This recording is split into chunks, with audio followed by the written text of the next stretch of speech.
हरे नमः।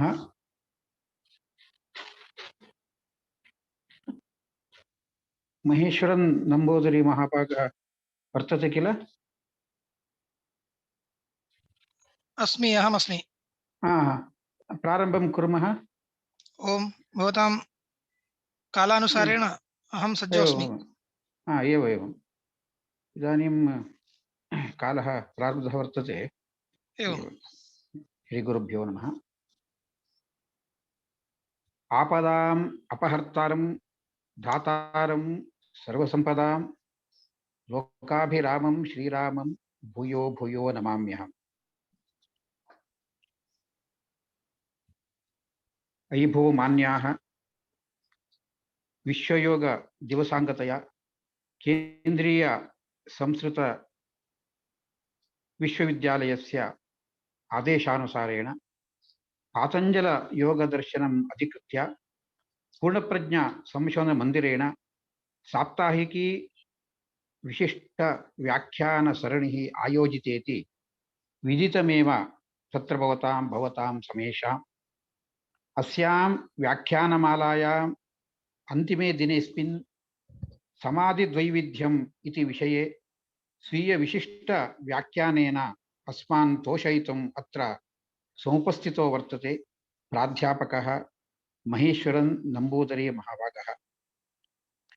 विद्वद्धौरेयम् अद्वैत वेदान्ते मीमांसायां च नदीष्णः तथा मणिद्राविड शास्त्रिणां प्रिय शिष्यो वर्तते। योगशास्त्रमपि अनेन सम्यक् अधीतं।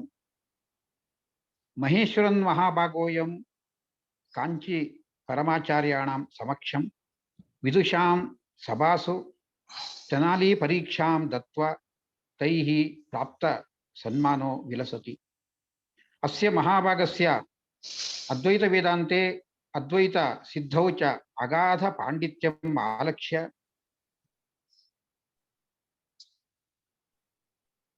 काञ्ची परमाचार्याः अद्वैत विशारद इत्यार्थे व्याख्याने च अस्य कौशलम् उद्वीक्ष्य शृंगेरी परमाचार्याः स्वर्णांगुलि पुरस्सरं येनं सममानयन्। विद्वान् महेश्वरन् नंबूदरी महाभागः इदानीं चेन्नई नगरस्थ मैलापुर आदर्श संस्कृत महाविद्यालये अद्वैत वेदांत विभागे सहायक प्राध्यापको भूत्वा वाङ्मय सेवां कुर्वाणो वर्तते। महेश्वरन् महाभागोऽयम् अद्य अंतर्जाल माध्यमेन आयोजितायां पातंजल योग दर्शन विशिष्ट व्याख्यानमालायां समाधि द्वैविध्यम् इति विषये स्वीयं विशिष्टं व्याख्यानं प्रस्तोतुम् अत्र समुपस्थितो वर्तते।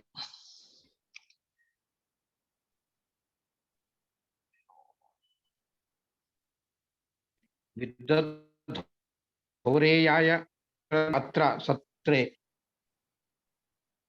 अंतर्जाल मध्ये भागगृहीतृभ्यः सर्वेभ्यः विद्वद्वरेण्यः वरेण्येभ्यः श्रोतृभ्यश्च हार्दं स्वागतं व्याहरामि। इदानीं महेश्वरन् नम्बूदिरी महाभागः योगनये समाधिद्वैविध्यम् इति विषयम् अधिकृत्य स्वीय व्याख्यानेन अस्मान् पोषयन्तु इति प्रार्थये। श्री गुरुभ्यो नमः। योगेन चित्तस्य पदेन वाचां मलं शरीरस्य च वैद्यकेन योपाकरोत् तं प्रवरं मुनीनां पतञ्जलिं प्राञ्जलिरानतोऽस्मि। ओम तत्सत्।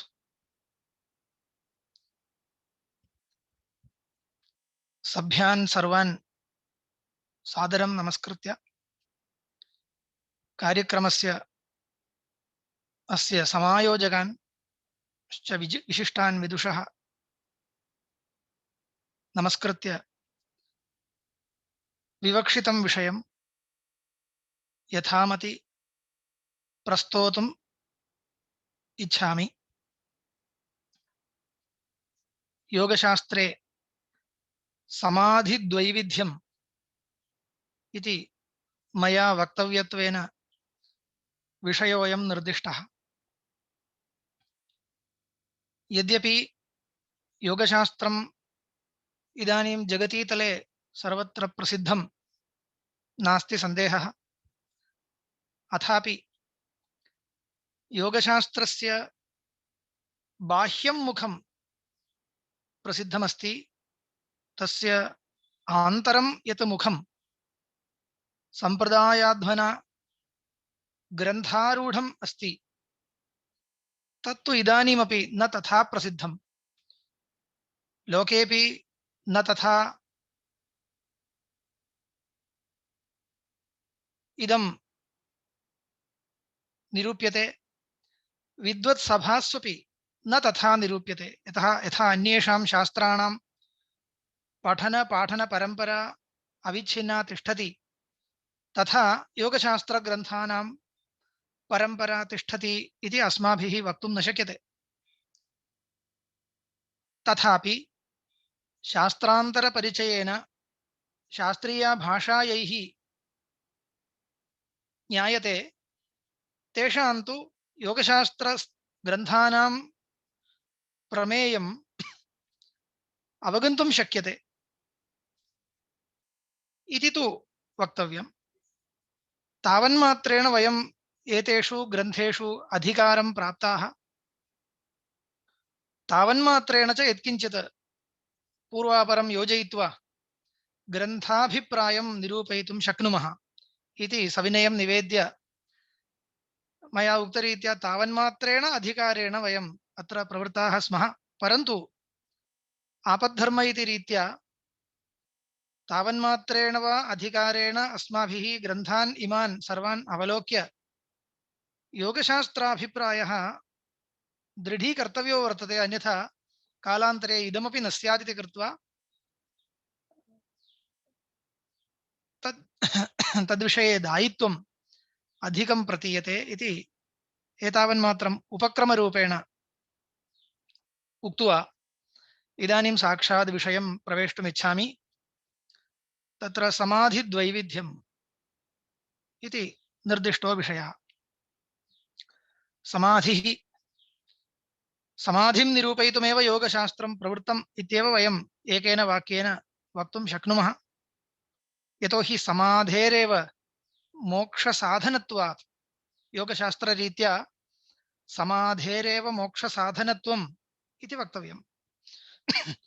एवञ्च मोक्षोपायभूतत्वेन अतीव प्रधानो वर्तते अयं समाधि, तस्मात् समाधिनिरूपणार्थमेव योगशास्त्रं प्रवृत्तम्। तस्य च समाधेर्द्वैविध्यं प्रदर्शितं, सम्प्रज्ञातसमाधिः असम्प्रज्ञातसमाधिः इति। एतद्वयं किञ्चिदिव निरूपणीयम् इति मदीयः अयम् उपक्रमो वर्तते। योगशब्दस्यैव अर्थः समाधिः इति। अत एव भाष्यकारैः भाष्यारम्भे प्रथमतो वाक्यं विरचितं योगः समाधिः इति। अथ योगानुशासनम् इति सूत्रस्य अधस्तात् भाष्यं योगः समाधिः इति। किमर्थमिदं भाष्यम् इत्युक्ते तत्र उक्तं योगशब्दः धातुद्वयात् शक्यः निष्पादयितुं। युजिरयोगे युजसमाधौ इति धातुद्वयादयं शब्दो निष्पादयितुं शक्यते। वस्तुगत्या योगशास्त्रीयेषु ग्रन्थेषु उभयथापि व्यवहारो दृश्यते। युजिर्योगे इति शब्दात् निष्पन्नः अयं योगशब्दश्चेत् योगशब्दस्य संयोग इत्यर्थो भवति। सोऽप्यर्थः क्वचित् गृहीत एव संयोगो योग इत्युक्तः जीवात्म परमात्मनोः इति। संयोगो योग इत्युक्तः जीवात्म परमात्मनोः इति योगशास्त्रीयेष्वेव ग्रन्थेषु क्वचित् दृश्यते। तस्मात् संयोगार्थकतया अपि योगशब्दो न प्रयुक्तः इति तु न प्रयुक्त एव, परन्तु भाष्यकारैः सह न गृहीतः इति तु स्पष्टं योगः समाधिः इति भाष्यकरणेन। तत् कस्मात् न गृहीतं स्यात् इति तु अस्माभिश्चिन्तनीयम्। तदा इत्थं चिन्तनीयं, संयोगो योग इत्युक्तः जीवात्म परमात्मनोः इत्युक्तं खलु।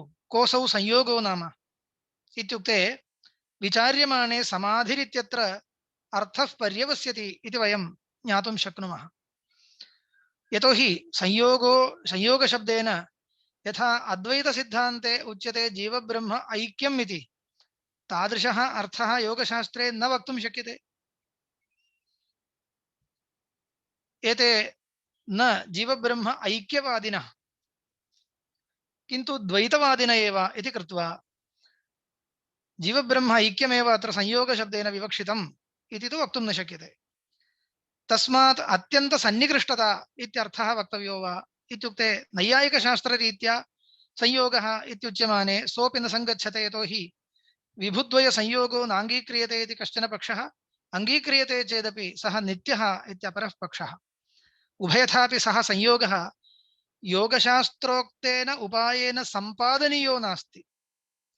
तर्हि योगशास्त्रोक्तेन उपायेन यम नियम आसन प्राणायामाद्युपायेन सम्पादनीयः कश्चन योगपदार्थः अत्र योगशब्दस्य अर्थः इति वक्तव्यं भवति।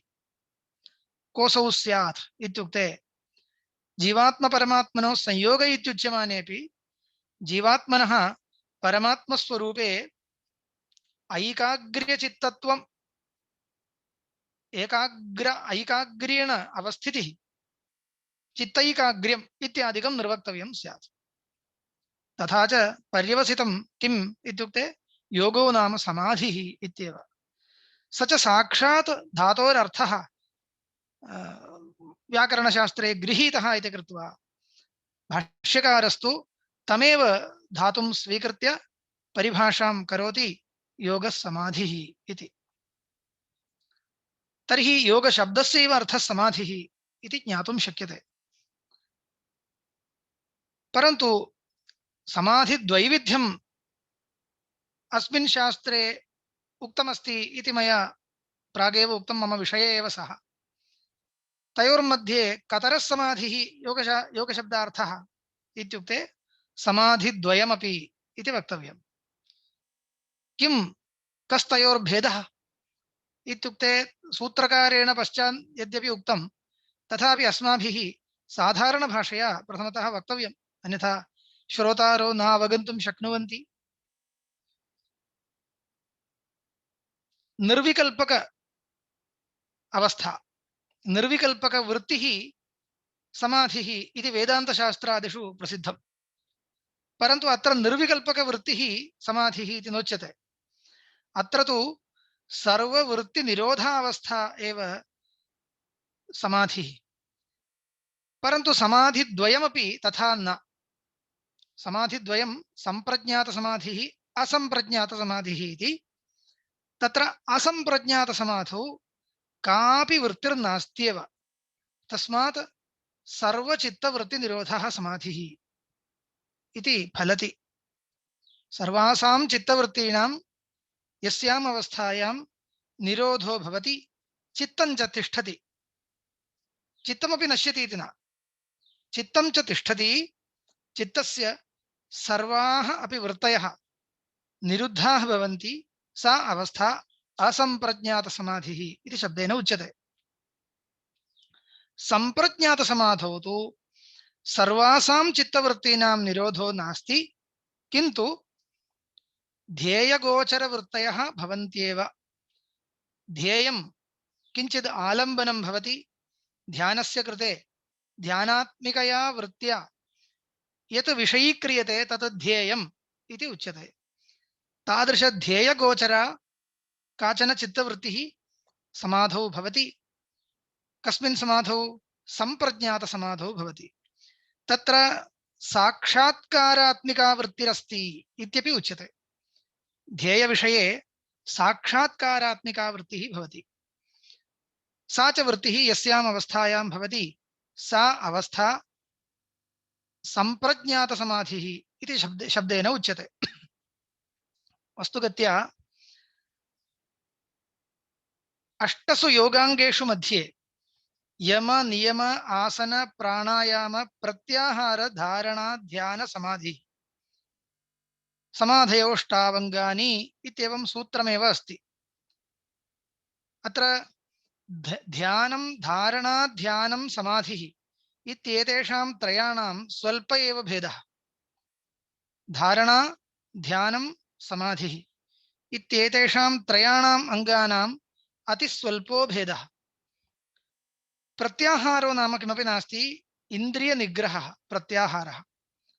मनोरूपस्य अंतरिन्द्रियस्य चक्षुरादि बाह्येन्द्रियस्य करचरणादिरूपस्य कर्मेन्द्रियस्य च यो निग्रहः स्वस्व विषयेषु अप्रवर्तनं सः प्रत्याहारः इत्युच्यते। आसन प्राणायामादिकं तु लोके प्रसिद्धमेव इति कृत्वा न किमपि अस्माभिर्व्याख्येयं, लोके प्रसिद्धमेव। प्रत्याहारो नाम न प्रसिद्धः, शब्दार्थोऽपि न प्रसिद्धः, तस्मात् मया उक्तं प्रत्याहारो नाम इन्द्रिय निग्रहः इति संक्षेपेण उच्यते। अनन्तरं ध्यानं, धारणा ध्यानं समाधिः। प्रत्याहारानन्तरं धारणा। धारणा नाम चित्तस्य ध्येये विषये स्थापनं। चित्तं सर्वत्र प्रसरणशीलमस्ति, तस्य चित्तस्य तादृशं स्वभावं निरुध्य किं कर्तव्यं? ध्येये विषये स्थापनं कर्तव्यम्। इदं स्थापनं किमुच्यते? धारणा इत्युच्यते। स्थापनानन्तरं किं कर्तव्यं? तस्य चित्तस्य तस्मिन् ध्येये विषये वृत्तयः यथा अविच्छिन्नतया प्रसरेयुः तथा अस्माभिः यत्नः कर्तव्यः। एवञ्च चित्तवृत्तेः अविच्छिन्नतया तस्मिन् ध्येयवस्तुनि प्रसरणम् अथवा प्रसारणम् इदमेव किमुच्यते? ध्यानम् इति उच्यते। अनन्तरं समाधिर्नाम कः? ध्यानकाले या वृत्तिः अस्ति सा ध्येयगोचरा एव वृत्तिः, सन्देहो नास्ति। तर्हि इदानीं समाधिकाले नूतनतया किम् आर्जितं? कः समाध्यवस्थायाः विशेषः इत्युक्ते समाध्यवस्थायां साक्षात्कारो जायते, ध्येयविषयकः साक्षात्कारो जायते इति विशेषः उच्यते। अयं कः समाधिः? सम्प्रज्ञातसमाधिः। सम्प्रज्ञातसमाधौ वृत्तयः सन्ति इति विशेषः। अनन्तरं तस्यामपि वृत्तौ चित्तस्य वैराग्ये जाते तामपि वृत्तिं निरुणद्धि।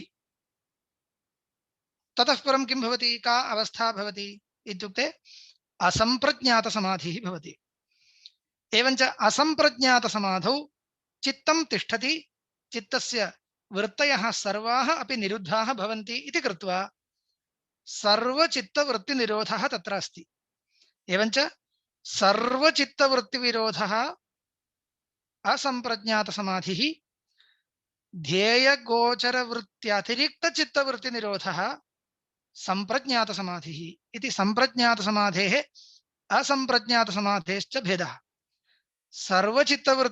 वृत्तीनां निरोधः असंप्रज्ञातसमाधिः, ध्येय गोचर वृत्त्यतिरिक्त वृत्तीनां निरोधः संप्रज्ञातसमाधिः इति द्वयोः समाध्योः स्वरूपम् इदानीं सूत्रवाक्यम् अनुधृत्यैव साक्षात् मया स्वकीयशब्दैः निरूपितं, येन पश्चात् तस्य विशेषनिरूपणे सौकर्यं भवति इति। योगशास्त्रीया प्रक्रिया कथं वर्तते इत्युक्ते संप्रज्ञातसमाधिः प्रथमतो जायते इदानीम् उक्तरीत्या। संप्रज्ञातसमाधिः केन प्राप्यते इत्युक्ते केवलं मुमुक्षुणा एव सः प्राप्यते इति तु न। अयं कश्चन विशेषः योगशास्त्रे। योगशास्त्रं मुमुक्षुम् उद्दिश्यैव प्रवृत्तम् इति वक्तुं न शक्यते। योगशास्त्रं मुमुक्षुम् उद्दिश्यैव प्रवृत्तम् इति वक्तुं न शक्यते, परन्तु मुमुक्षुम् उद्दिश्यैव प्राधान्येन प्रवृत्तम् इति वक्तुं शक्यते। किमर्थं तथा इति चेत् योगशास्त्रे चत्वारः पादाः सूत्रग्रन्थे, तत्र विभूतिपादः इति तृतीयः पादो वर्तते। तस्मिन् पादे अनेके विभूतयो निरूपिताः। यः योगशक्तिं लभते, तर्कशास्त्रे योगलक्षणा प्रत्यासत्तिः इत्युच्यते। सा तु योगशास्त्रेऽपि सम्मता, परन्तु प्रत्यासत्तिः इति रूपेण निरूपणं तु न भवति। न्यायशास्त्रे किं क्रियते, तैः सन्निकर्षं विना प्रत्यक्षज्ञानं न भवति इति निश्चितं। तस्मात् कश्चित् सन्निकर्षो वक्तव्यः इति कृत्वा किं कृतं, योगानुष्ठानेन जायमानो यो धर्मः तस्मिन् धर्मे सन्निकर्षत्वं परिकल्प्य योगलक्षणा प्रत्यासत्तिः इति तर्कशास्त्रे व्यवहारः क्रियते। परन्तु योगशास्त्रे तु तथा व्यवहारो न क्रियते। योगजधर्माः साक्षादेव तस्य प्रत्यक्षज्ञानाय उपयुज्यन्ते इति निरूप्यते।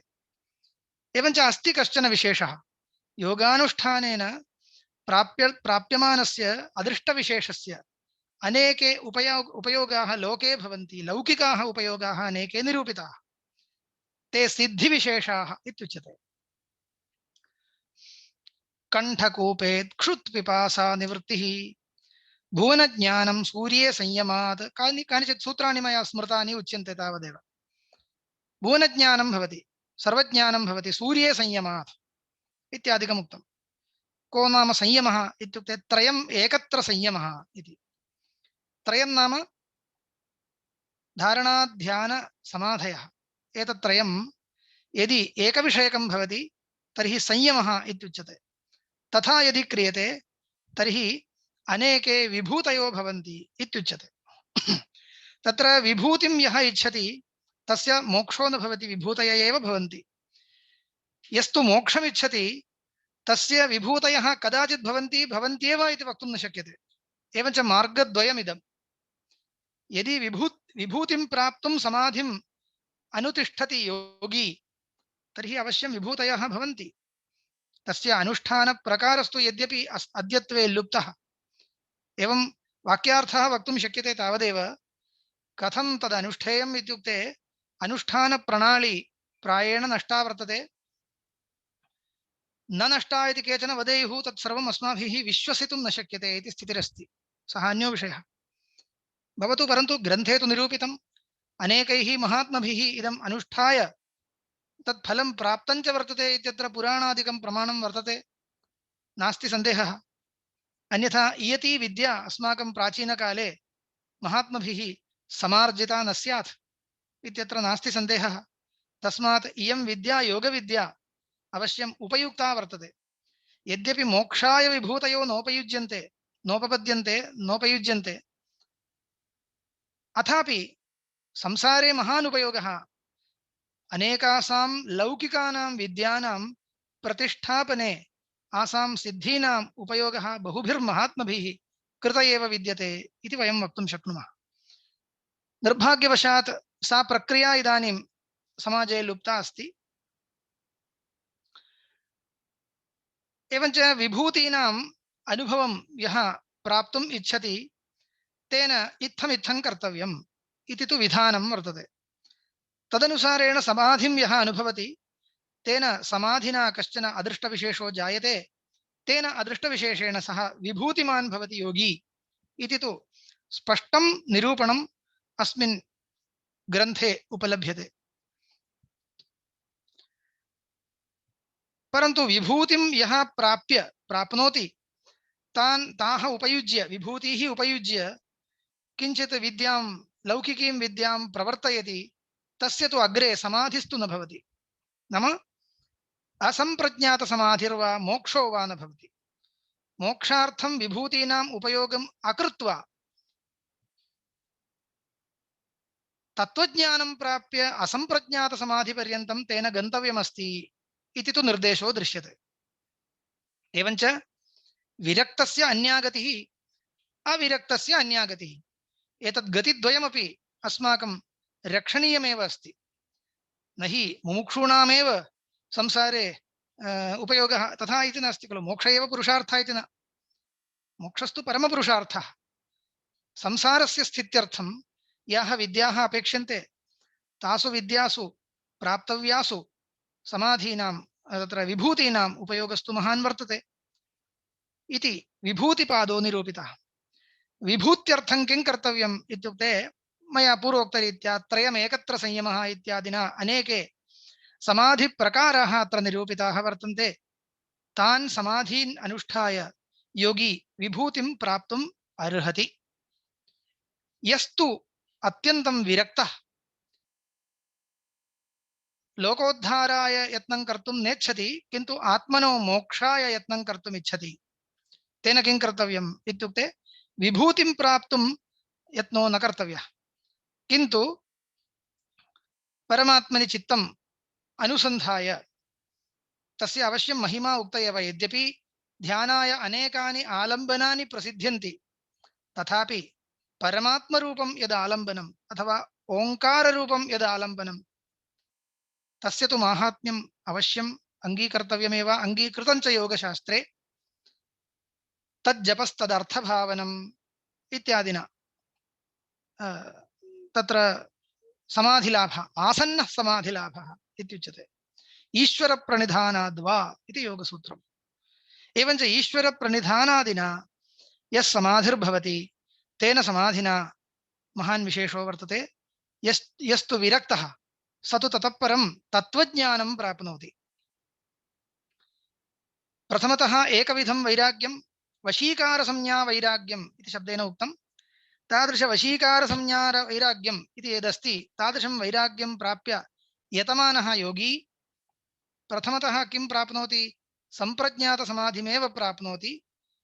सम्प्रज्ञातसमाधिं प्राप्य तत्रैव कश्चन विशेषः, सम्प्रज्ञातसमाधेरेव कश्चन विशेषो भवति तत्त्वज्ञानम् इति। तच्च सूत्रकारेण निरूपितं ऋतंभरा तत्र प्रज्ञा इति। तत्त्वज्ञानम् अहमन्यः अंतःकरणमन्यत् आत्मा शरीरादिभ्यो भिन्नः अंतःकरणादिभ्यो भिन्नः इत्येवं तत्त्वज्ञानं लभते। एतादृशं विवेकज्ञानं लब्ध्वा, इदं विवेकज्ञानं भेदज्ञानं, गुणपुरुष अन्यताख्यातिः इत्येकः शब्दः योगशास्त्रे लभ्यते। अहम् अंतःकरणादिभ्यो भिन्नः इति आत्मनः जडादिभ्यो भेदः यः साक्षात्क्रियते, सा साक्षात्कारावस्था सूत्रकारेण वर्णिता। ऋतंभरा तत्र प्रज्ञा इत्युक्तम्। ऋतंभरा, ऋतं बिभर्ति, सत्यं वस्तु विषयीकरोति। सत्यं वस्तु विषयीकरोति। किं सत्यं वस्तु तत्र इत्युक्ते शरीरात्मनोः भेदः। शरीरात्मनोः भेदः वास्तविकः। तं भेदं विषयीकुर्वन् अयं ततः परं सर्वतो विरक्तः भवति। साक्षात्कुर्वन् आत्मनः स्वरूपं शरीरादिभ्यः पृथक् यदा साक्षात्करोति सः, ततः परं तस्य सर्वोपि सम्मोहः निवर्तते। तदनन्तरं किं भवति इत्युक्ते परं वैराग्यं प्राप्नोति इत्युच्यते। परं वैराग्यं तत् परं पुरुषख्यातेर्गुणवैतृष्ण्यम् इति सूत्रम्। तत् परं, तत् वैराग्यं परं वैराग्यम् इत्युच्यते। किं वैराग्यं? गुणवैतृष्ण्यम् गुणाः त्रयो गुणाः ये भवन्ति मूलभूताः अचेतनप्रधानस्य तत्रापि तत्र किं वैराग्यं प्राप्नोति गुणवैतृष्ण्यं वितृष्णत्वं वैराग्यम् इत्यर्थः गुणेष्वपि मूलभूतेषु गुणेष्वपि वैराग्यं प्राप्नोति इत्यस्य कोऽर्थः अचेतनप्रधानेऽपि वैराग्यं प्राप्नोति तद्विकारभूते स्व अन्तःकरणे बुद्धौ अपि वैराग्यं प्राप्नोति तद्वृत्तिष्वपि वैराग्यं प्राप्नोति एवञ्च तस्यामपि वृत्तौ विरक्तं चित्तं तामपि निरुणद्धि इति भाष्यकारेण लिखितं तस्यामपि वृत्तौ विरक्तं चित्तं कस्यामपि वृत्तौ तत्त्वज्ञानात्मिकायामपि वृत्तौ तत्त्वज्ञानं नाम चित्तस्य एका वृत्तिः चित्तस्य अनेकविधाः वृत्तयो भवन्ति इति निरूपितम् वृत्तयः पञ्चतयः क्लिष्टाः क्लिष्टाः प्रमाणविपर्ययविकल्पनिद्रा स्मृतयः इत्युक्तम् यद्यपि चित्तस्य इमाः एव वृत्तयः इति न अनन्ताः वृत्तयः सन्ति बृहदारण्यकोपनिषदि अनेकाः वृत्तयः उक्ताः कामः संकल्पो विचिकित्सा श्रद्धा अश्रद्धा धृतिरधृतिर्हृर्धीर्भीरित्येतत् सर्वं मन एव इत्यनेन इदमपि उपलक्षणमेव अनेकविधा वृत्तयः मनसः सन्ति तर्हि वृत्तयः पञ्चतयः इति किमर्थं संकोचः कृतः सूत्रकारेण इति तु प्रष्टव्यम् तत्र एवं समाधानं वक्तव्यं यद्यपि सन्ति वृत्तयः चित्तस्य अनन्ताः परन्तु आसु पञ्चसु वृत्तिषु निरुद्धासु सत्सु अन्याः वृत्तयः स्वयमेव निरुद्धाः भवन्ति इति तस्मात् शास्त्रोक्तेन उपायेन निरोद्धव्यानां वृत्तीनां पञ्चत्वमेव इत्यभिप्रायेण पञ्चतय्यः इति पञ्चवृत्तयो निरूपिताः इत्यवधेयम् यतोहि रागद्वेषादिवृत्तीनां निरोधस्तु अवश्यं कर्तव्यः परन्तु रागस्य रागात्मिकायाः वृत्तेर्निरोधाय अतिरिक्तो यत्नो नापेक्षिते इष्टसाधनता ज्ञानम् आत्मिकाया वृत्तिः सा निरुद्धा चेत् पर्याप्तम् एवञ्च ज्ञानं निरुद्धं चेत् ज्ञानजन्यो रागोऽपि निवर्तते द्वेषोऽपि निवर्तते इत्येवं तन्निवृत्तये अतिरिक्तो यत्नो नापेक्ष्यते इत्यभिप्रेत्य वृत्तयः पञ्चतय्यः इति उक्तम् एवञ्च पञ्चतय्यः वृत्तयः याः भवन्ति तासु वृत्तिषु एका वृत्तिः भवति तत्त्वज्ञानात्मिका वृत्तिः प्रमाणवृत्तिः इति शब्देन उच्यते प्रमाणवृत्तिः प्रमाणजन्याया वृत्तिः सा च वृत्तिः इदानीम् अन्ततो गत्वा उत्पन्ना का वृत्तिः इत्युक्ते अहमन्यः अन्तःकरणं मत्तो भिन्नम् इति ज्ञानम् इदं ज्ञानं किं करोति एतत् विपरीताम् अविद्यां निवर्तयति का नाम अविद्या इत्युक्ते अद्वैतशास्त्रे उच्यमाना अविद्या न सा तु मूलाविद्या अन्यादृशी योगशास्त्रे उच्यमाना अविद्या इत्युक्ते भ्रमः इत्यर्थः अद्वैतशास्त्रे उच्यमाना अविद्या भ्रमस्यापि कारणीभूतं तत्त्वम् इदं तु तथा न अस्माभिरनुभूयमानो भ्रमः अन्यदन्यथा गृह्यते विपर्ययो मिथ्याज्ञानमतद्रूपप्रतिष्ठम् इति सूत्रेण उक्तं विपर्ययात्मकं यत् ज्ञानं तदेव अविद्या इति शब्देन उच्यते इयं वृत्तिः अविद्या एवञ्च शरीरादिषु आत्मबुद्धिः अविद्या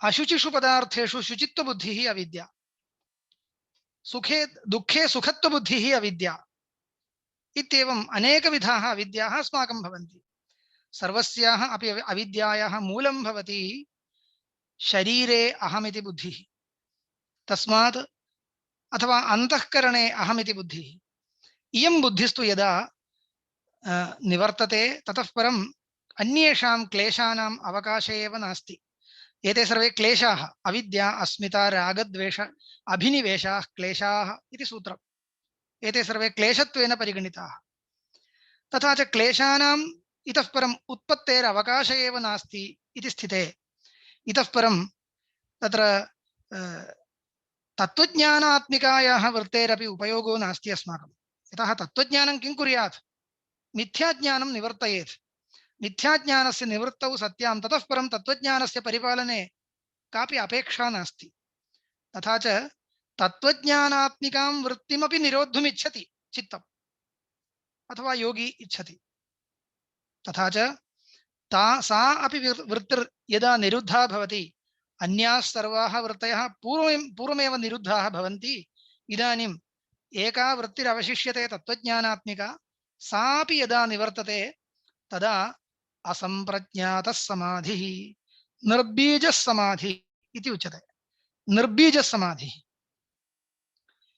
निर्बीजः समाधिर्नाम इतः परं बीजमेव नास्ति, वृत्त्यन्तर उत्पत्तेर्बीजमेव नास्ति, परन्तु प्रारब्धं वर्तते इति कृत्वा पुनः कदाचित् वृत्त्यन्तरं जायते।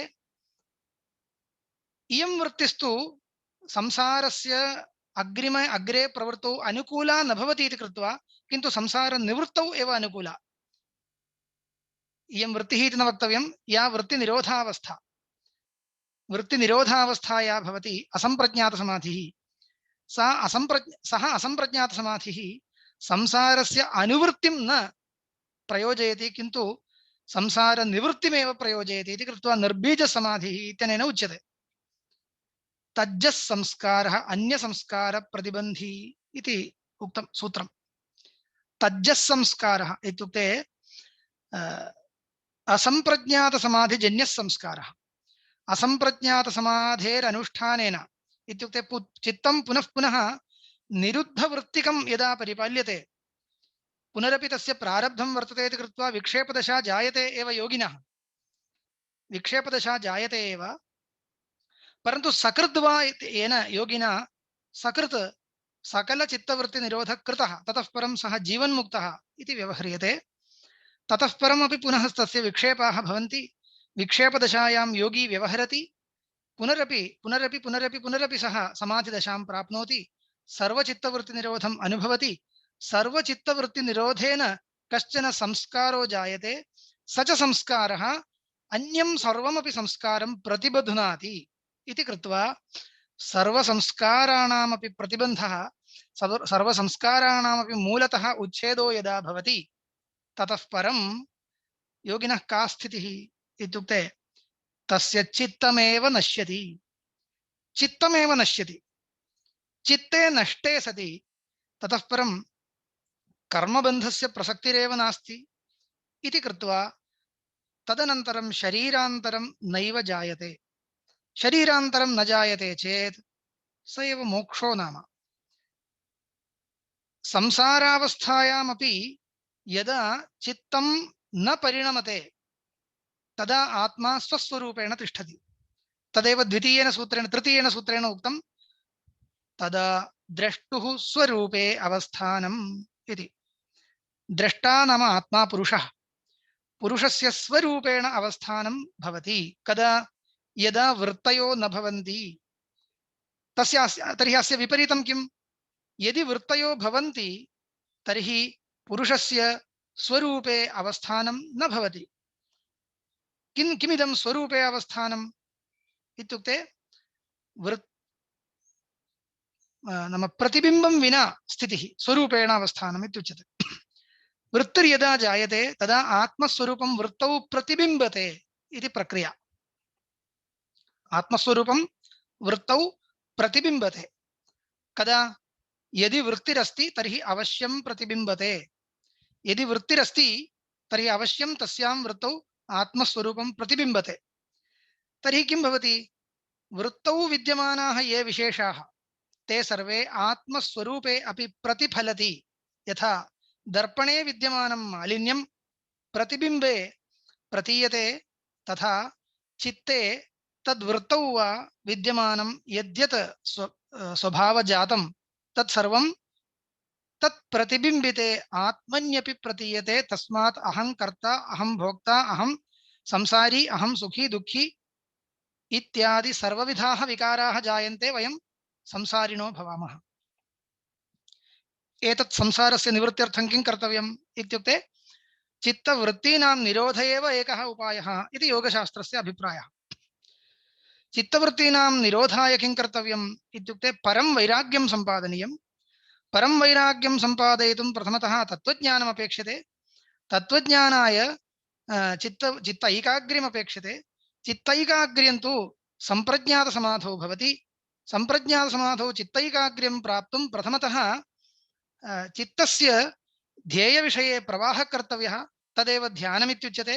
तं प्रवाहं कर्तुं प्रथमतः चित्तस्य तत्र ध्येये विषये अवस्थापनम् अपेक्षते, तदेव धारणा इत्युच्यते।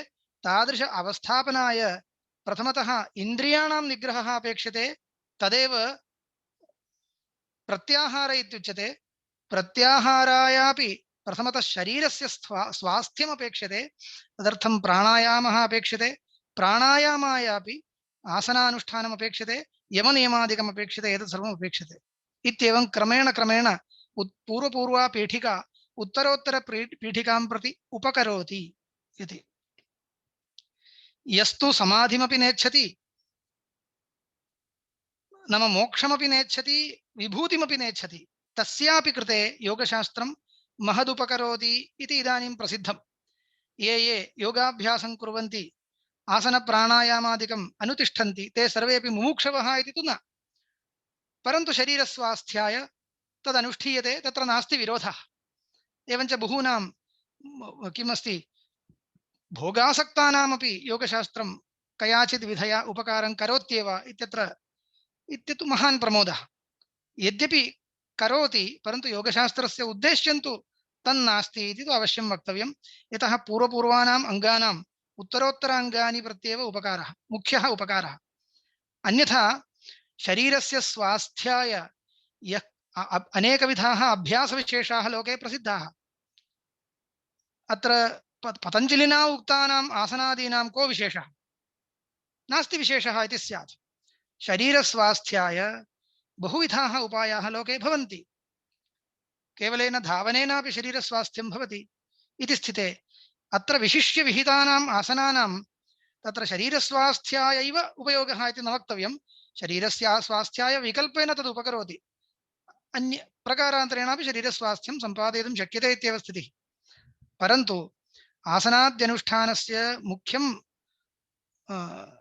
कृत्यं कथमस्माभिर्निरूपणीयम् इत्युक्ते, वस्तुगत्या योगशास्त्ररीत्या परीक्ष्यमाणे सति धारणाध्यानसमाधिमार्गे यः गन्तुम् इच्छति तस्मै एव एते प्रक्रिया विशेषाः आसनाद्यनुष्ठानानि उपयुज्यन्ते इति तु अस्माभिः अवश्यं निरूपणीयम्, अन्यथा वयम् उपहास्याः भविष्यामः। अनेनैव तव आरोग्यं भवति इति तु न वक्तुं शक्यते। तस्मात् अत्रैव अस्य मुख्यं स्थानम् अस्माभिर्कल्पनीयम् इत्येव योगशास्त्रकाराणाम् आशयः। एवञ्च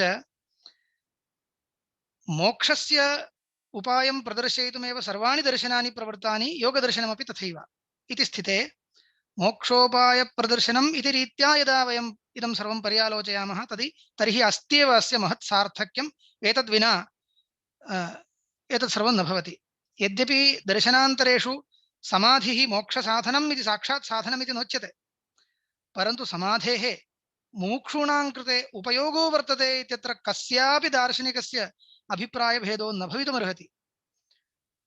धारणाध्यानसमाधीनां यमनियमप्राण आसनप्राणायामादीनां च सर्वविधशास्त्रेपि, इत्युक्ते तत्त्वं यत्किमपि अस्तु, अद्वैततत्त्वं भवतु, द्वैततत्त्वं भवतु, यत्किमपि भवतु, भक्तिमार्गो भवतु, कर्ममार्गो भवतु, सर्वस्यापि पुरुषार्थकामिनः उपकरोति इदम् इत्यत्र नास्ति सन्देहः। इति अस्माभिः योगशास्त्रस्य वैशिष्ट्यं निरूपणीयं भवति। योगशास्त्ररीत्या यदि वक्तव्यं तर्हि समाधिः मोक्षसाधनम् इति तैः निर्दिष्टमस्ति। तत्र प्रपञ्चस्य विलयो नापेक्षते, प्रपञ्चसम्बन्धस्य विलयः पर्याप्तः इति योगशास्त्रं। न केवलं योगशास्त्रस्य अयम् अभिप्रायः, अन्येषामपि सः अभिप्रायः बहूनां दार्शनिकानाम् अस्त्येव। अद्वैतशास्त्ररीत्या प्रपञ्चस्यैव मायामयत्वेन मायानिवृत्त्या प्रपञ्चस्यैव निवृत्तिः इत्येवं मोक्षशास्त्रस्य मोक्षम् उपपादयन्ति अद्वैतिनः। एते योगिनः किं वदन्ति, प्रपञ्चस्य विलयः किमर्थमपेक्षते? प्रपञ्चस्तु सत्यः तत्रैव तिष्ठतु, नाम प्रपञ्चसम्बन्धविलयः पर्याप्तः इति। यस्तु आत्मा मोक्षमिच्छति स तु स्वस्य इतः परं प्रपञ्चसम्बन्धं न इच्छति इत्यर्थः। तर्हि प्रपञ्चस्य सम्बन्धो भञ्जनीयः। प्रपञ्चस्तत्रैव आस्तां नाम मम इतः परं शरीरादि स्वीकारपूर्वकं प्रपञ्चेन सम्बन्धो न माभूत् इति सः इच्छति। यदि तथा इच्छति तर्हि किं कर्तव्यं? यथा इतः परं सम्बन्धो न स्यात् तथा परिपालनीयं। तर्हि तदर्थम् एतावदेव अपेक्षते, यस्य पदार्थस्य विद्यमानत्वमात्रेण प्रपञ्चेन सह सम्बन्धः अस्माकं भवति स पदार्थो नाशनीयः। कोऽसौ पदार्थः इत्युक्ते मन एव मनुष्याणां कारणं बन्धमोक्षयोः। बन्धेषु विषयासक्तं मोक्षे निर्विषयं मतम् इति अभियुक्तवाक्यं, पुराणवाक्यं, योगवासिष्ठमिति मन्ये। तत्र किमुक्तं पश्यन्तु, मोक्षाय निर्विषयं मतं, निर्विषयं चित्तं यदि परिपाल्यते क्रमेण किं भविष्यति? चित्तमेव नश्यति। एवञ्च आत्मनः प्रपञ्चेन सह सम्बन्ध किं वशात् जायते? मनो वर्तते इति कृत्वा एव चित्तवशात् जायते। यदि इदं चित्तं निर्मूलं भविष्यति, नश्यति, अत्यन्तं विनाशं प्राप्नोति, तर्हि ततः परं बन्धस्य प्रसक्तिरेव नास्ति। तस्मात् चित्तनाशाय यत्नः कर्तव्यः। चित्तनाशाय कथं यत्नः कर्तव्यः इत्युक्ते, चित्तं किमर्थं तिष्ठति इत्युक्ते बहुविधां वृत्तिम् उत्पाद्य अस्माकं संसारव्यवहारे उपकरोति चित्तं। वस्तुगत्या संसारिणां कृते चित्तं महदुपकरोति, अपकारं च करोति, उपकारं च करोति। एवञ्च वृत्तिजननायैव चित्तं वर्तते, वृत्तिजननायैव चित्तं वर्तते। कश्चित् योगी यदा पुनः पुनर्वृत्तिनिरोधं करोति, अभ्यासेन पुनः पुनर्वृत्तिनिरोधं करोति, यदा यदा वृत्तयः उत्पद्यन्ते तदा तदा सः निरोधं करोति, तर्हि अयं तु योगी मां नेच्छति इति चित्तं जानाति। यतोहि मम वृत्तयः यदा जायन्ते तदा तदा अयं निरुणद्धि, मया किमर्थम् इदानीम् इतः परम् अवस्थातव्यम् इति मया तु आलङ्कारिकभाषया उक्तं, परन्तु स्थितिस्था भवति। स्वयमेव चित्तं विरमति। स्वयमेव विरमति इति कथम् इत्युक्ते, एतत् योगशास्त्रप्रक्रिया साङ्ख्यशास्त्रप्रक्रियानुसारिणी भवति। पुरुषविमोक्षनिमित्तं यथा प्रवृत्तिप्रधानस्य इत्युक्तम्। पुरुषस्तु यदा विरक्तः तदा अचेतनप्रधानं स्वयमेव स्वकीयान् परिणामान् स्वस्मिन् प्रविलापयति। यदा तु पुरुषः विषयासक्तो भवति तदा तस्य आसक्त्यनुसारं तस्मै परिणामान् रचयति। इदम् अचेतनप्रधानस्य स्वरूपम् इति साङ्ख्यैः वर्णितं। तदेव एतेषामपि तत्त्वशास्त्रं। तथा च स्वयमेव चित्तं विरमति। विरमति इत्युक्ते नाशं गच्छति इत्यर्थः। नाशं गच्छति इत्युक्ते कोऽर्थः? स्वमूलकारणे अन्तः अचेतनप्रधाने विलयं गच्छति इत्यर्थः। ततः परं तस्य आत्मनः चित्तमेव नास्ति इति कृत्वा सः पुनः न संसरति। इत्येवं योगशास्त्राभिमता मोक्षप्रक्रिया, मोक्षसाधन अनुष्ठानप्रक्रिया, एवञ्च समाधिद्वयम् इत्थं मोक्षाय अपेक्षते इति निरूपितम्। तत्र सूत्रकारेण समाधेर्लक्षणम् उक्तं योगश्चित्तवृत्तिनिरोधः इति। चित्तवृत्तिनिरोधः इत्युक्ते प्रष्टव्यं किं सर्वासां वृत्तीनां निरोधो वा अथवा कतिपयवृत्तीनां निरोधो वा इति। यदि कतिपयवृत्तीनां निरोधः तर्हि सर्वदा अस्त्येव, सर्वदा अस्त्येव। इदानीमपि यदा अहं भाषमाणोऽस्मि तदानीं गृहकृत्यानि अहं न स्मरामि, भाषणविषयः मया स्मर्यते, अन्ये विषयाः मया न स्मर्यन्ते इति कृत्वा इतः परं गृहकृत्यानि यानि मया कर्तव्यानि भवन्ति तानि कृत्यानि इदानीं मया न स्मर्यन्ते इति कृत्वा तावृत्तयः मया निरुद्धाः। एवञ्च यत्किञ्चित् चित्तवृत्तिनिरोधस्तु सर्वदा वर्तते इति कृत्वा यत्किञ्चित् चित्तवृत्तिनिरोधः योगः इति वक्तुं न शक्यते। किञ्च सः शास्त्रोपायसाध्योऽपि न, किन्तु स्वतः सिद्धः। तर्हि सर्ववृत्तिनिरोधः योगः इति वक्तुं शक्यते वा? तदपि न शक्यते। यदि तथा स्यात् तर्हि सम्प्रज्ञातसमाधौ अव्याप्तिः स्यात्। यतोहि सम्प्रज्ञातसमाधौ सर्वचित्तवृत्तीनां निरोधो नास्ति, ध्येयगोचरचित्तवृत्तिरस्ति। तर्हि किं कर्तव्यम् इत्युक्ते किञ्चित् परिष्कर्तव्यम्। नाम सम्प्रज्ञातसमाधेः असम्प्रज्ञातसमाधेश्च सङ्ग्रहः यथा स्यात् तथा अस्माभिः किञ्चित् योजनीयं। किं योजनीयं? शास्त्रोक्त उपायसाध्यवृत्तिनिरोधः इति वक्तव्यम्। शास्त्रोक्त उपायसाध्यः वृत्तिनिरोधः योगः। शास्त्रोक्त उपाय साध्यो वृत्ति निरोधो नाम सः संप्रज्ञात समाधि रूपोऽपि भवति असंप्रज्ञात समाधि रूपोऽपि भवति इति कृत्वा उभयत्रापि अस्माभिः लक्षणस्य समन्वयः कर्तुं शक्यते। एवञ्च सर्वचित्तवृत्ति निरोधः असंप्रज्ञात समाधिः इति।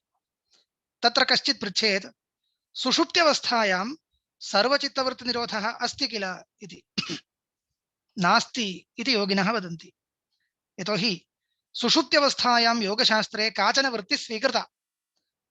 यद्यपि शास्त्रान्तरे सुषुप्त्यवस्थायां ज्ञानं नास्ति, किमपि ज्ञानं नास्ति इति कृत्वा सर्वचित्तवृत्तिनिरोधः अस्ति इति भवेत्, परन्तु योगशास्त्ररीत्या अभावप्रत्ययालम्बनावृत्तिर्निद्रा इति सूत्रानुसारेण निद्राख्या काचन वृत्तिः चित्तवृत्तिरेव सा सुषुप्तौ वर्तते। तस्मात् सुषुप्तावपि सर्वचित्तवृत्तिनिरोधो नास्ति। अपि च सुषुप्तिस्तु शास्त्रोक्त उपायानुष्ठान साध्या नास्ति, किन्तु अदृष्टोपरममात्रेण सुषुप्तिर्जायते। भोगप्रदा अदृष्टं जाग्रद्भोगप्रदानि कानिचित् अदृष्टानि स्वाप्निकभोगप्रदानि च कानिचित् अन्यान्यदृष्टानि। एतदुभयविधम् अदृष्टं यदा तत्तद्दैनन्दिनम् अदृष्टं यदा समाप्यते तदा सुषुप्तिर्भवति इति कृत्वा सुषुप्तिसिद्ध्यर्थं शास्त्रोक्तोपायानुष्ठानं नापेक्षते। तस्मात् शास्त्रोक्त उपायानुष्ठान साध्यो यो वृत्तिनिरोधः स च योगशब्दार्थः इति जातम्। स एव समाधिः इत्यभिप्रायेण भाष्यकारैः योगः समाधिः इत्युक्तं। तत्र चित्तस्य स च चित्तस्य धर्मः सार्वभौमश्चित्तस्य धर्मः इति भाष्यकारैरुक्तम्। किमर्थं तथा उच्यते इत्युक्ते समाधिः आत्मनो धर्मो न। समाधिः कुत्र जायते? चित्ते जायते। अस्य अर्थः कथम् अवगन्तव्यः अस्माभिः इत्युक्ते चित्तस्य वृत्तीनां निरोधः खलु समाधिः। तर्हि वृत्तीनां निरोधो नाम वृत्तिध्वंसः। वृत्तिध्वंसः कुत्र भवति? वृत्तीनाम् उत्पत्तिस्थाने एव भवति, न तु अन्यत्र। घटध्वंसः कपाले भवति नैयायिकाः वदन्ति, तद्वत् वृत्तिध्वंसः चित्ते भवति। चित्तस्य खलु परिणामाः वृत्तयः, तस्मात् वृत्तीनां ध्वंसोऽपि चित्ते एव भवति इति कृत्वा समाधिरपि चित्तस्यैव धर्मः इति। तेन किं सूचितम् इत्युक्ते योगिना किं समाधेयं? चित्तमेव समाधेयं, न तु शरीरं। शरीरं च तदर्थं समाधेयं। चित्तं समाधेयं चेत् प्रथमतः प्राणाः समाधेयाः। एवं न, चित्तं समाधेयं चेत् मया पूर्वोक्तक्रमानुसारेण पश्यन्तु, चित्तं यदि समाधेयं तर्हि तदर्थम् इन्द्रियाणि समाधेयानि। इन्द्रियाणि कदा समाधेयानि, समाधातुं शक्यानि इत्युक्ते प्राणाः यदा समाधीयन्ते तदा एव इन्द्रियाणि समाधातुं शक्यन्ते। प्राणानां वशीकरणं विना इन्द्रियाणि समाधातुं न शक्यन्ते। तस्मात् प्राणाः समाधेयाः, तदर्थं प्राणायामो विहितः। प्राणानां समाधानं कदा भवति? वशीकरणम् इत्युक्ते स्थूले शरीरे वशीकृते सत्येव प्राणानां समाधिर्भवति। यद्यपि एतत् सर्वं समाधिशब्देन अत्र इदानीं मुख्यार्थतया न व्यवह्रियते, तथापि मया क्रमः उच्यते। समाधीयते इत्यस्य कोऽर्थः? वशीक्रियते इत्यर्थः अन्ततो गत्वा। तर्हि तदर्थं शरीरं वशीकर्तव्यं। शरीरं स्ववशे यथा भवेत् तथा कर्तव्यं। तदर्थम् आसनानि विहितानि। सर्वमेतत् कदा सार्थकं भवति इत्युक्ते यमनियमेषु अनुष्ठितेषु सर्वेषु सत्स्वेव सार्थको भवति। के यमाः के नियमाः इत्युक्ते तत्र शौचसन्तोषतपस्वाध्यायेश्वरप्रणिधानानि नियमाः इति उच्यते। एते नियमाः सर्वे कर्तव्याः पदार्थाः। यमाः नाम अकर्तव्याः पदार्थाः। अकर्तव्याः। अस्तेयम् इत्युक्ते किञ्चित् अनुष्ठानं न, स्तेयं न कर्तव्यम् इत्यर्थः। ब्रह्मचर्यम् इत्युक्ते मैथुनं न कर्तव्यम् इत्यर्थः। एवं रीत्या नियमाः उच्यन्ते। एते नियमाः यमाश्च येन परिपाल्यन्ते तस्यैव आसनानुष्ठानं प्राणायामस्य योग्यतां जनयति। तस्यैव प्राणायामानुष्ठानम् इन्द्रियनिरोधस्य योग्यतां जनयति। तस्यैव इन्द्रियनिरोधानुष्ठानं तत्र ध्यानानुष्ठानाय योग्यतां जनयति। इत्येवं रीत्या यमनियमयोः आन्तं परिपालनीयत्वं शास्त्रेषु सूचितं भवति। एवञ्च यमनियमौ परिपाल्य यः आसनादिकमनुष्ठाय शरीरं वशीकृत्य इन्द्रियाणि निगृह्य चित्तम् आलम्बने क्वचिन् निक्षिप्य ध्यानं कृत्वा समाधिं प्राप्य एवं यतमानो वर्तते स तु योगशास्त्राभिमतम् अभीष्टं लभते इत्येवं योगशास्त्रस्य अभिप्रायः। एतावता प्रायेण समयः समाप्तः इति अहं चिन्तयामि। अन्येपि अनेके विषयाः वक्तुं शक्यन्ते, परन्तु विद्यमानेन कालेन यथामति यथाशक्ति किञ्चित् निरूपितम् इति आत्मानं धन्यं मत्वा विरमामि। धन्यवादः। धन्यवादाः। एतावत् कालपर्यन्तं विद्वद्वर्येण महेश्वरन् नम्बूदिरी महाभागेन समाधिद्वैविध्यम् इति विषये अनेके विषयाः श्राविताः। योगशास्त्रस्य यत् आन्तरमुखं शास्त्रसम्बद्धं वर्तते तद् अनेन विदुषा निरूपितं, तथा समाधिं निरूपयितुमेव योगशास्त्रं प्रवृत्तं। समाधिरेव मोक्षोपायः, स च सम्प्रज्ञातसमाधिः असम्प्रज्ञातसमाधिः इति द्विविधः। योगशब्दार्थः एव समाधिः, यतः योगस्समाधिः इति भाष्यम् इत्यादि विषयाः अनेन विदुषा सम्यक् निरूपिताः सन्ति। तथा योगशास्त्रोक्तोपायेन सम्पाद्यः योगः कः इति विचारे जीवात्मनः परमात्मनि चित्तैकाग्रता सम्पादनम् एव परमं प्रयोजनं। तथा च योगः समाधिः इति सम्पन्नम् इत्यपि अनेन विदुषा भाषितम्।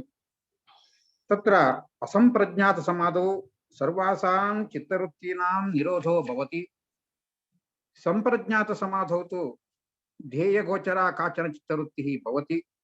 तत्र ध्येयविषये साक्षात्कारात्मिका चित्तवृत्तिः भवत्येव इति सम्प्रज्ञातसमाधि असम्प्रज्ञातसमाध्योः भेदः अनेन विद्वद्धौरेण निरूपितः।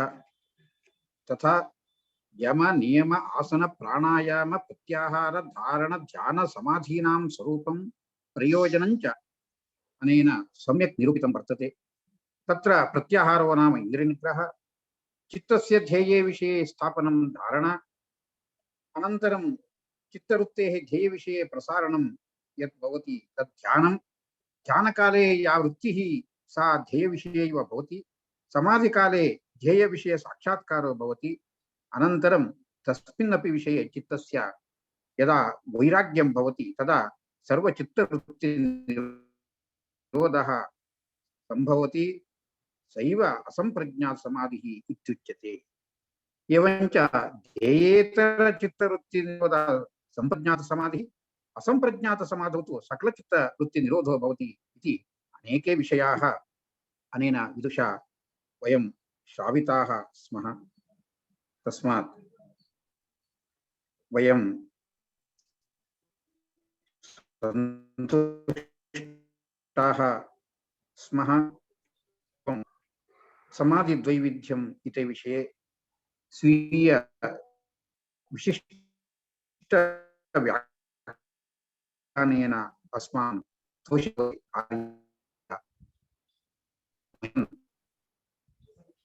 तथा अत्र सत्रे भागग्रहीतृभ्यः सर्वेभ्यः विद्वद्वर्येभ्यः श्रोतृभ्यश्च धन्यवादान् समर्पयामि। सत्रमिदम् इदानीं समाप्यते। शुभदिनम् अस्तु। नमस्कारः। नमस्कारः। नमस्कारः।